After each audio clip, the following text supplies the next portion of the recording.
মানিকগঞ্জের সাটুরিয়ায় এলজিইডি সড়ক নির্মাণ কাজে ব্যাপক অনিয়ম ও নিম্নমানের সামগ্রী ব্যবহারের অভিযোগ উঠেছে।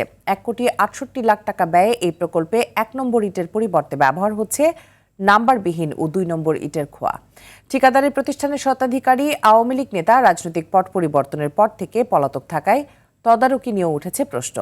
মানিকগঞ্জ প্রতিনিধি আফ্রিদি আহমেদের তথ্যচিত্রে জানাচ্ছেন লিওন আজাদ। মানিকগঞ্জের সাটুরি উপজেলার তিল্লি ইউনিয়নের ডাকাতবাড়ি মোড় থেকে সুলাই গোবিন্দপুর পর্যন্ত সড়ক। স্থানীয় সরকার প্রকৌশল অধিদপ্তরের অধীনে 1100 মিটার দৈর্ঘ্য ও 3 মিটার প্রস্থের এই সড়কটি নির্মাণ কাজ চলছে। কিন্তু স্থানীয়দের দাবি, ভালো মানের সামগ্রী ব্যবহারের কথা থাকলেও সেখানে দেয়া হচ্ছে নাম্বারবিহীন ও 2 নম্বর ইটের খোয়া।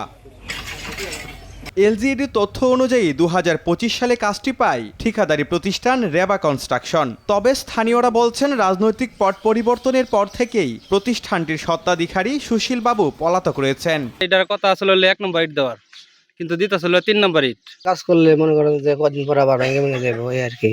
বৃষ্টি হলে গাড়ি ঘোড়া চললে ভেঙে যাবো। দায়িত্বে আছে যারা, তারা এটা পরিচালনা ঠিক মতো না করলে তো খারাপ হইবই। এরই মধ্যে এমন দায়সারা কাজে ক্ষুব্ধ সচেতন মহল। তবে এলজিইডির এই শীর্ষ কর্মকর্তা জানালেন, অভিযোগ খতিয়ে দেখে দ্রুত ব্যবস্থা নেওয়া হবে। এই রাস্তাটা আপনার 1100 মিটার দৈর্ঘ্যের এবং এর মধ্যে 3টা ইউড্রেন আছে।